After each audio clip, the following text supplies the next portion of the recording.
This is really sad. This is too bad when it be say when adults then they quarrel, they go come they involve their pikin. E too bad. Lizzie Ajeri enemy, they don't come for in pikin. So they come say in pikin when then they call Florida go die. And the thing really pain Lizzie Ajeri very, very well. My people, una know say person they succeed for life. E dey attract a lot of enemy. Make una watch this video when e be say Lizzie Anjorin come address all this court palava, and the reason why e be say some of im enemy dey come go dey say im pikin go kpeme. Why person go come talk that kind thing? And una know say this Lizzie Anjorin, that pikin na im first pikin wey dem dey call Florida. That pikin, oh my people, things don bad sotey person go come dey wish im fellow woman say make im pikin kpeme. Now wow, now welcome to my channel, my people. This is Maureen Gist TV. If you are watching me for the first time, I say thank you for joining me. When we watch this clip before we wọn bá ti fẹ́ kó tọ́ jáde wọn kì í fẹ́ kó tọ́ jáde wọn máa gbọ́ don't talk, you don't need to reply them, you don't need to ṣe kinní kan. Wọn fẹ́ kó tọ́ jáde nìyẹn, òótọ́ dẹ̀ máa jáde.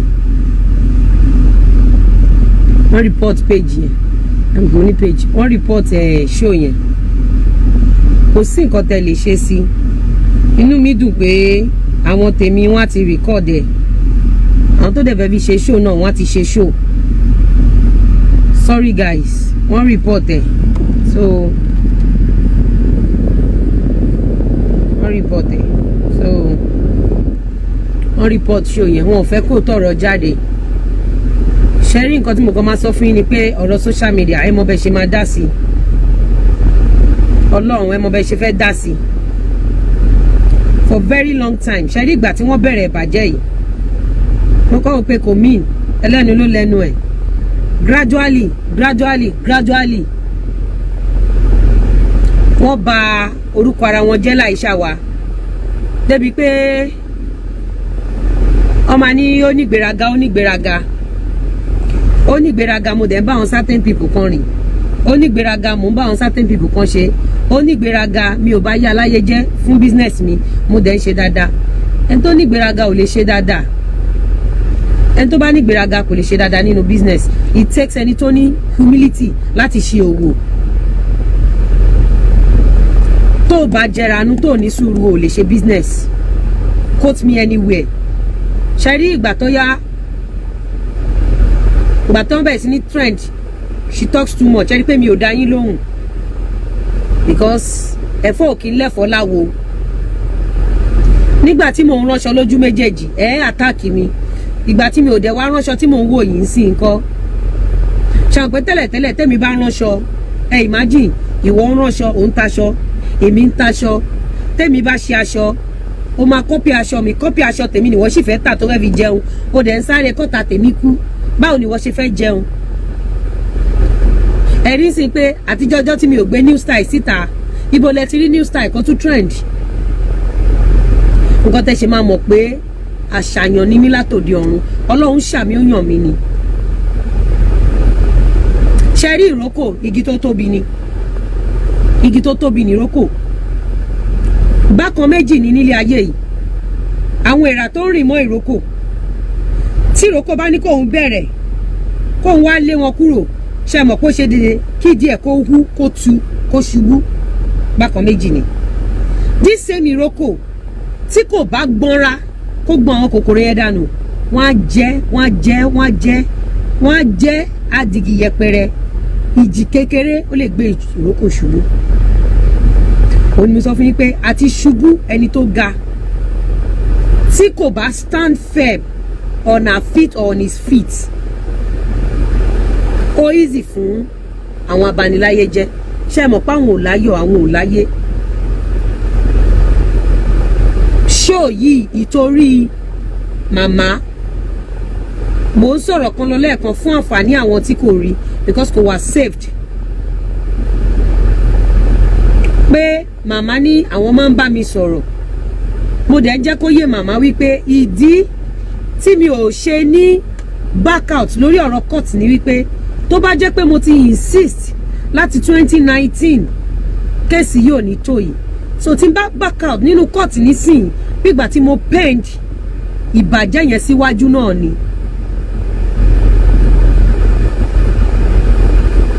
Bí ìgbà tí mo pend ẹ̀ wọ́n dẹ̀ ní gbálẹ̀ ní gbá lọ́la tí ojú náà bá fọ́ ràbàràbà ló máa ṣe kí ni ló máa dà.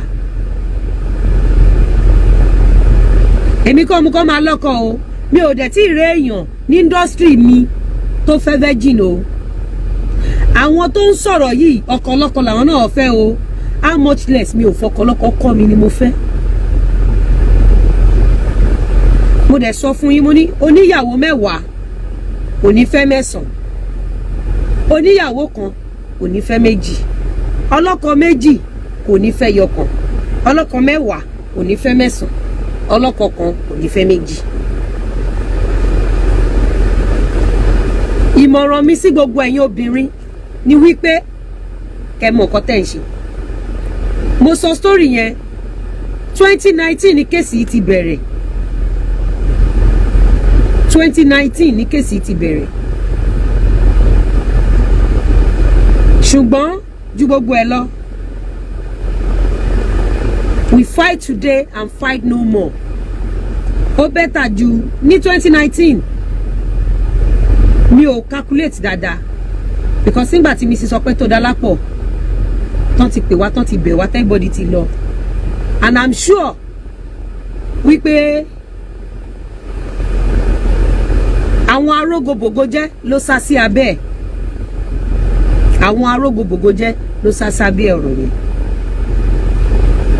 Mo dẹ̀ sọ lẹ́ẹ̀kan mo ní wípé 2019 yẹn ní nǹkan tó ti ṣe fún mi lábẹ́lẹ̀, tó ti ṣe fún mi ní abẹ́lẹ̀,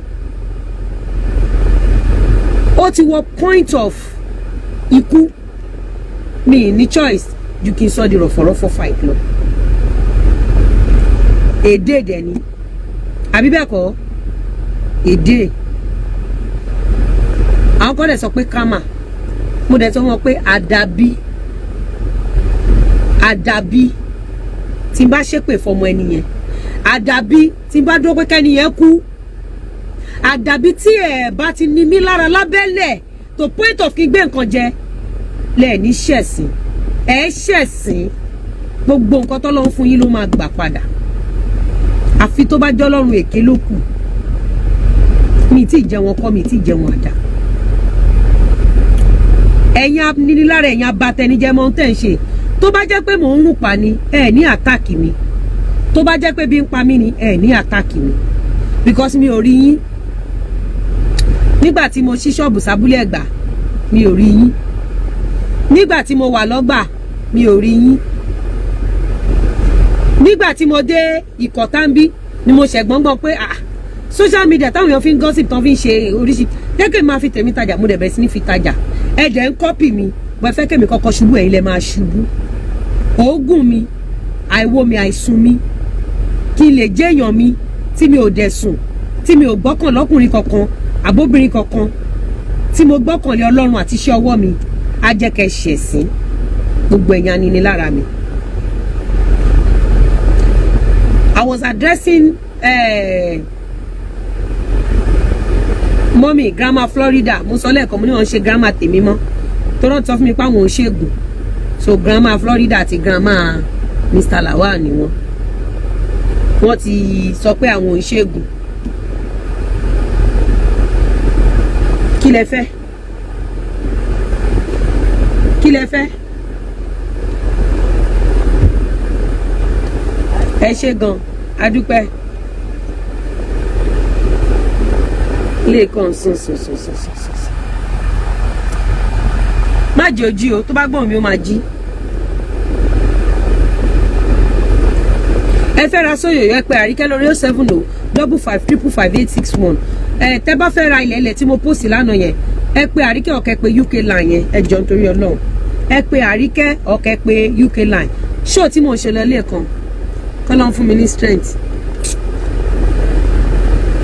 Nǹkan tí mo sọ lélẹ̀, mo ní pé mo ò ní back down. Then case tá ṣe ní court fún injunction ni, kò ṣe main case. kò ń ṣe fún main case, fún injunction ni. Adájọ́ ẹ̀dẹ̀ sọ pé kì í ṣe jurisdiction òun lòun lè ṣe case yẹn. So therefore àwọn kan wá sọ pé citizen ìlú kan, citizen Nàìjíríà làwa náà. Ṣé citizen Nàìjíríà wá kéré nú ayé ni? Citizen Nàìjíríà tóbi ju gbogbo citizen lọ tẹ́ bá mọ̀. Citizen Nàìjíríà ó tóbi ju gbogbo citizen lọ. Oko ṣèrò làgbẹ̀dẹ pọkọta èrò pé easy láti jẹ́ citizen Nàìjíríà. Ẹ rí pé àwọn èèyàn mi ń ya ni. Kéèyàn dúró kó jẹ́ citizen Nàìjíríà. Ṣé citizen Nàìjíríà kéré nú ayé ni? Àwa pa jẹ́ citizen Nàìjíríà gan Ọlọ́run gan máa ń ṣe kíni, Ọlọ́run máa ń ṣèbà fún wa pa gbìyànjú. Kò easy láti Nàìjíríà tó bá fẹ́ ra gbogbo nǹkan cash down ni, cash down. Gbogbo àwọn ìlú tó kù san díẹ̀díẹ̀ ni. Àfi Lizzy Anjorin nìkan ló ń ṣe san díẹ̀díẹ̀ tẹ́ bá fẹ́ ralẹ̀. Ilẹ̀ tí mo post lánàá 2 plots is a special land. Ó yàtọ̀ sí àwọn normal wọ̀nyẹn special òun because ìyẹn ó wà ní ojú èrò gan, so special land ni. Tẹ́ bá dẹ̀ fẹ́ Lizzy Anjorin náà Paradise Property yẹn náà wà. Then Florida Paradise Garden náà wà. Then Akó Ojúlọ́nà àti fẹ́ ṣe mí báyìí.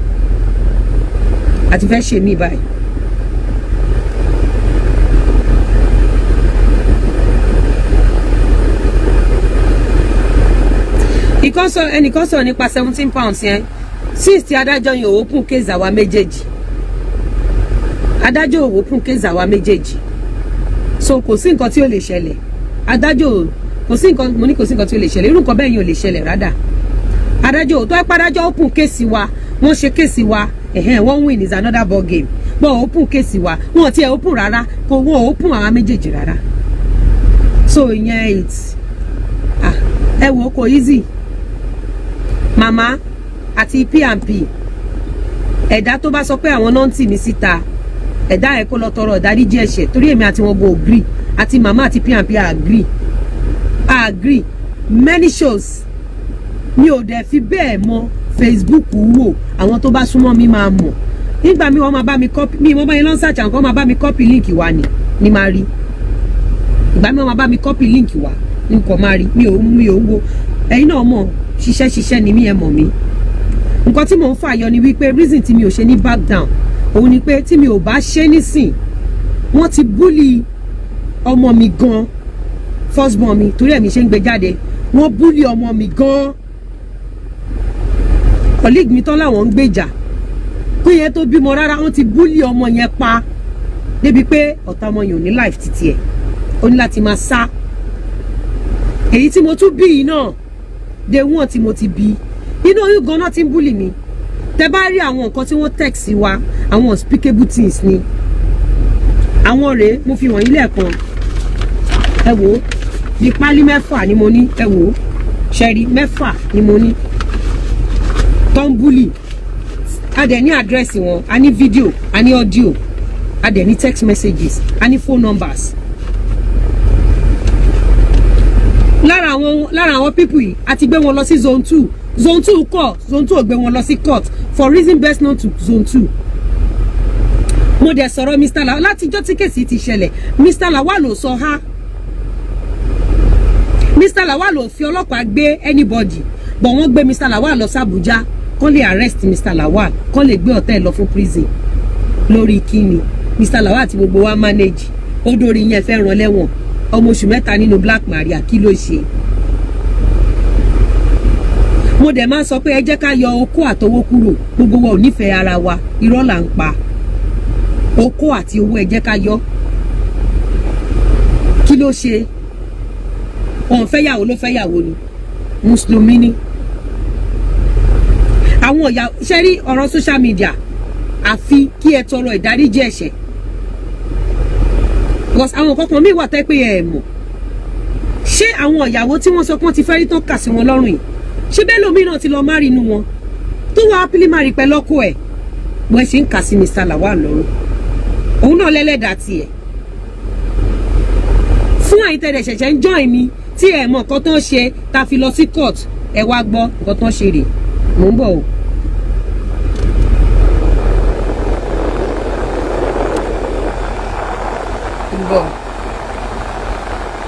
Nǹkan ṣe because kìíní yẹn ó court lẹ́ẹ̀kan. Ẹ̀dá tó fẹ́ jèrè ọmọ tiẹ̀ tó máa sọ pé Lizzy má sọ̀rọ̀ mọ́ o. Mo ti play ẹ lẹ́ẹ̀kan, ẹ jẹ́ n tún play.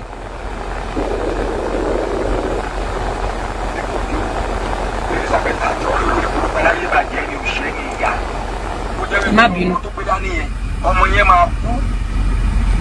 Florida ọmọ bíbí inú Elizabeth Anjorin ó máa kú lórúkọ Jésù Kristi. Èmi máa wá lóru èní o. Ọjọ́ méje mo lè fi máa ṣe ìpè Elizabeth Anjorin pẹ̀lú ọmọ yẹn. Déédéé aago 12 òru, déédéé aago 12 òru, ibikíbi tí máa wà. Ẹ bá mi bi arákùnrin pé ṣé mo mọ̀ rí.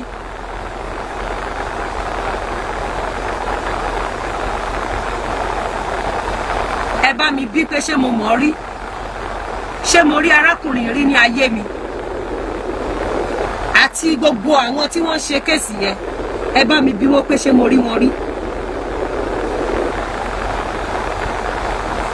Tó bá jẹ́ pé ẹ fẹ́ gbẹ̀san ni, ẹ mú fídíò bí tí mo fi ṣépè fún ọmọ colleague mi wá with 4,000 pounds. A máa fún yín. Àdàbí tí ò bá ń ṣe pé ẹ ti ní mí lára to point of death, point of kí n gbé nǹkan jẹ kí n tó stage show lọ́jọ́ yẹn. Kẹ́ máa wo, mo ní láti pe Bùà, mo pe àwọn ní YouTube because tí mi ò bá ṣe bẹ́ẹ̀ wọ́n fẹ́ wá arrest mi mọ́lé fún attempt murder. Wọ́n dẹ̀ fẹ́ gbé ọ̀tá mi lọ sí prison. Mo dẹ̀ ní evidence against ẹ̀ ṣùgbọ́n kóòtù àbáwá yanjú ẹ̀. Kò sí wàhálà láàrin èmi àti colleague mi ò jà. Ẹ̀yin ilé kọ́kọ́ instigate ẹ̀ lórí pé ó lò fún ọmọ, ó lò fún ọmọ tó bí, kò lò fún ọmọ tó bí. Kí ló fún yín l'assurance wípé èmi kò máa plan pé mò ń wọ Nàìjíríà báyìí o, ọmọ ẹni mò ń lọ rí. Láì ṣẹ̀yìn, láì ròyìn, torí mo gbé ilé síta. Tẹ́ bá wo time tí wọ́n bẹ̀rẹ̀ kínní, mo gbé ilé síta ní July August. Ẹ lọ wo date yẹn. Wọ́n bẹ̀rẹ̀ gbogbo kínní ní 15 days after tí mo gbé ilé síta di èní. Gbogbo ẹ̀yin Mùsùlùmí, ẹ̀yin Christian, ẹ̀yin abiyamọ, ẹ̀yin oníṣẹ̀ṣe. Tó bá jẹ́ pé tòótọ́ lè ń sin Ọlọ́run, ẹni kí Ọlọ́run fi òtítọ́ ọ̀rọ̀ yìí hàn yìí tí bá jẹ̀bi gbogbo ọ̀rọ̀ yìí. Látijọ́ tí Mrs. sọ pé tó lọ́pẹ́dẹ̀ ti pè wá jókòó ni mo ti let go. Tí bá ṣáà nínú burúkú sí colleague ẹ kí n sọ pé rọ́ o, a máa lọ kóòtù ń gbà yẹn ni o. Ó ń tọ́mọ lọ́wọ́, ṣé màá ní kẹ́ni tó ń tọ́mọ lọ́wọ́ wá máa lọ. Nǹkan tí mo fẹ́ náà ti ṣe yẹn. Ẹ pè wá jókòó, ẹ bá mi bẹ̀ wọ́n kó fi mí sílẹ̀. Torí orúkọ colleague mi yẹn ni wọ́n gbé sórí bíi gálà ni wọ́n fi ń ṣiṣẹ́ ẹbí yẹn. Wọ́n fi ra pìtì. Obìnrin tí ó dẹ̀ wá bá yín tó lòun bímọ fàlájì rí. Kí ló dé tí ẹ ṣe parọ́ fún àwọn èèyàn pé èmi ni mo kọ́kọ́ bẹ̀rẹ̀ DNA? Nǹkan tí arábìnrin yẹn ṣe lélẹ̀. Ẹ wò ó, ẹ máa bá wa ká lọ. Nǹkan tí arábìnrin yẹn ṣe.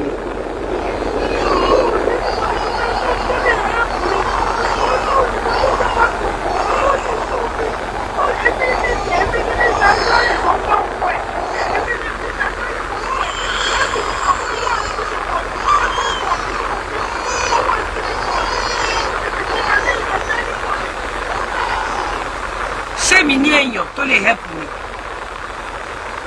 láàrin ẹ̀yin àti Ọlọ́run àti gbogbo ẹ̀yin tó ń dá sí ọ̀rọ̀ yìí àti ọjọ́ tó máa kù yín nìkan nínú sàárè.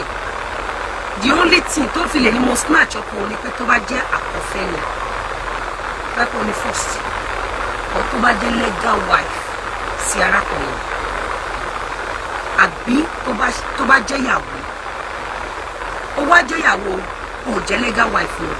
Ó bímọ o, ó bímọ o. Ó ní nǹkan kan ṣe. Tí èmi bá dúró nígbà tí mi àti Mr. Lawal ló fẹ́ra mọ́. Tèmi bá dúró bí eléṣù fún nígbà yẹn náà. Àbí òun dúró bí eléṣù fún mi nígbà tí mò ń ga ká ní fẹ́ra lé mi. Ṣé rí nǹkan tó ṣe? Ṣé mo mọ ọmọkùnrin yẹn rí? Màmá ẹ sábọ̀dé má bínú. Kéèsì yìí tí mi ò bá fight ẹ̀ tí ọmọ mi bá dàgbà tó bá rí, tí ọkọ mi bá dàgbà, tí ẹbí àtàrà mi táwọn ọmọ mi bá dàgbà, ó ṣeé ṣe kí wọ́n mú grandma wọn which is èmi for weak person.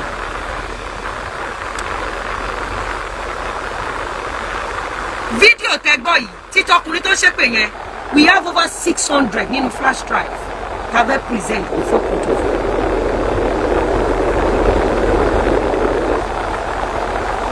ọ̀rọ̀ tí mo sọ lọ́lẹ́kan bá ṣe ṣèyàwó tán ló ti jáde with the same concept ọmọ mẹ́ta ló ń kó síta lójoojúmọ́. Mr. Lawal dẹ̀ consult lọ́ọ̀yà wọn pé kò ṣe DNA. èmi àwọn kan àtàwọn náà fúnra wọn tí wọn ò bá rore kù ẹ́ ó kù wọn kù Ọlọ́run àmọ́ tí Mr. Lawal bá rore kù ẹ́ ó kù wọn kù Ọlọ́run. ohun tí Mr. Lawal ṣe tẹ́ bá wo gbogbo wàhálà yìí mo fẹ́ lè sọ pé èmi ni victim but mi ò kì í ṣe victim because èmi ni máa ń pressurize wọn. ẹ ṣe ti bá lágbájá sọ̀rọ̀ ṣe ti bèrè lágbájá kò sí tẹ́lẹ̀ mi ò sọ tó lórí Facebook pé kémi lọ kọ́ bá wọn kọ́ ṣe ń tọ́jú gbá èèyàn kan ló kọ́ mi ń tọ́jú àwọn ọmọ tó ń bá mi ṣiṣẹ́. èmi dè wọ́n mọ́lẹ̀ mi ò jẹ́ kó lọ ra àwọn èmi nígbà téèyàn ṣe wedding ní 16 tó jáde sórí internet lọ́ọ̀dì 17 ẹni yẹn máa sànà o ẹni ẹ̀dẹ̀ tún ṣì wò pé bóyá o ti repent ó dẹ̀ ṣe voice note ẹ̀wọ̀n ẹjọ́ ń pera yín o dẹ̀ tún record voice ẹni yẹn ìwọ ló lé ẹni yẹn èmi kọ́ kò sí ẹni tó lé ẹni yẹn kò sí voice note tí wọ́n gbé jáde yẹn graffiti ẹ̀ lélẹ̀ níbi wọ́n fún ọmọ àyà kòkòsò apá torí kò rí irú ẹ̀ Mr. Lawal ló bí ìlú ní social media ó yìí ti social media kò ń dá sí a ní kí ni afẹ́fẹ́ lọ́rọ̀ ṣùgbọ́n ìgbà tí ẹ kọlù ó mọ̀ pé rere ni Olúwa. èmi dúró kì í ṣe pé nítorí à ń fẹ́ra mọ̀ bí mo ṣe ń dúró nìyẹn ní gbogbo ìgbà. gbogbo àwọn ọkùnrin tó ń dá sí kèsì yìí tó bá dijọ́ kan wọ́n jókòó pé pẹ́pẹ́ àwọn náà gbé voice àwọn gbogbo obìnrin tó ń dá sọ̀rọ̀ yìí gbogbo ilẹ̀ ọmọ lẹ́vù mi kì í ṣe pé bóyá Mr. Lawal tí mo fẹ́ iye pé mo jọ́lé obìnrin tó fẹ́ wojú Mr. Lawal kí n tó jẹun kì í ṣe pé mo jọ́lé obìnrin tó fẹ́ rí ti Mr. Lawal kó tó ra pampers fún wọn. ẹ mọ̀ pé ọmọ ṣiṣẹ́ ni mí kí ló tẹ̀ ó ti tẹ̀ gbogbo mi ó ti tẹ̀ gbogbo sí.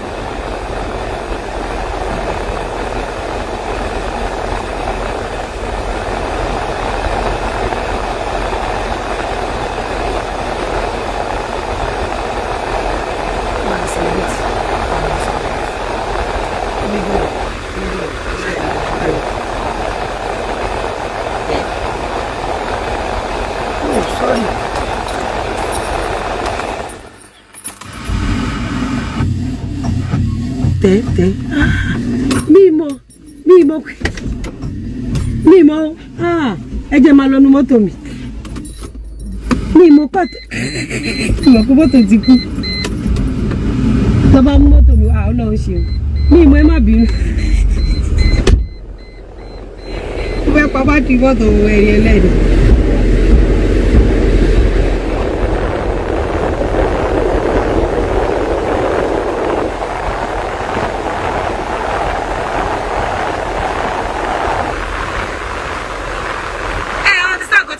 ẹni ló kọ́kọ́ gbé mi lọ sí ọ̀dọ̀ disco láti 2019 ni wọ́n ti túwọ́ lọ́rùn mi ẹ wo kéèsì bọ̀bọ́ tó lù wá ń jìbìtì mo fi evidence hàn yín náà ẹ̀yìn èèyàn nígbà tí èèyàn kan wá bá mi kí n bó ń polówó mo bẹ́ẹ̀ polówó àwọn èèyàn sanwó visa fee fún ẹ wọ́n wá rí visa application not found àwa apọ̀ gan èmi nìkan náà fún ní visa torí mi ní visa tó pọ̀ gan lórí péjì mi wọ́n wá gbé mi wọ Canada nígbà tí mo dé Canada wọ́n wá mú mi lẹ̀ ní point of entry pé kí n mú credit card tí a fi ra visa fee pé kí n mú jáde gbogbo ìdè wà níta tó yẹ kí n mú ọ kó yẹ ẹ mú mo bù ẹ́ láṣìírí mo náwó mo ná time mi mo fi iṣẹ́ mi sílẹ̀ mo fẹ̀mí mi sílẹ̀ mo fayé mi sílẹ̀ mo tẹ̀lé ẹ lọ o jẹ mí lówó o yáwó ṣe gbogbo ẹ̀ ayé àwọn ọmọ ọlọ́mọ kan ó ti bàjẹ́ báyìí nítorí bọ̀bọ́ yẹn bọ̀ nítorí pé ẹ ṣáà ń wá ọ̀ràn sí mi lẹ́sẹ̀ ẹ ní láti pe bọ̀bọ́ yẹn mọ́ra a gbé bọ̀bọ́ yẹn lọ sí police station yìí tí ń jẹ́ kí ló orúkọ police station yìí Pàǹtí for 6 months wọn arrest bọ̀bọ́ yìí nígbà tí mo dé mo lọ bá wọn wọ́n láwọn rí wọ́n láwọn ò rí ẹ mú ṣọtí ẹ̀ wọ́n láwọn ò rí ṣọtí ẹ̀ yẹn tó lù wá ní jìbìtì next thing àwọn people yìí tún gbé lọ sí zone 2 tún kọ̀ nígbà tá a gbé lọ sálágbọ̀n wọ́n wá send ẹjọ́ ẹ̀yìn èèyàn gbogbo ẹ̀yin ọlọ́pàá àti ẹ̀yin adájọ́ ẹ̀yin lọ́yà, kí ló fà á tí odidi zone 2 lè gbé empty case file lọ fún alágbọn láì kó suspect dání kẹ́ lè bá mọ nǹkan tí wọ́n ń ṣe? ẹ jọ̀ọ́ ẹ bá mi tag àwọn ọlọ́pàá, ẹ bá mi tag àwọn lọ́yà, ẹ bá mi tag Buhari, ẹ bá mi tag gbogbo àwọn governors, ẹ jọ̀ọ́ gbogbo ẹ̀yin warriors, àsìkò ti tó. ẹ jọ̀ọ́ a gbé lọ sí pàǹtí tí wọ́n dẹ̀ rí ẹ̀rí, tí wọ́n rí evidence, wọ́n pe bọ̀bọ́ yìí mọ́ra, wọ́n gbé lọ sí zone 2, wọ́n fi zone 2 wọ́n fi gbora wọn láṣìírí.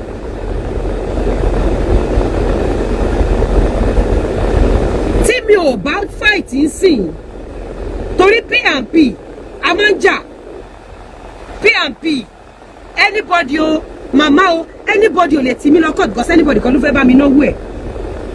tí mi ò bá insist lé kóòtù lórí báyìí kí n gba judgement tó tọ́ tó yẹ, anybody tí n bá ṣiṣẹ́ or tí n bá ṣe business ó di dandan kó máa rope mi, ó di dandan kó máa ṣe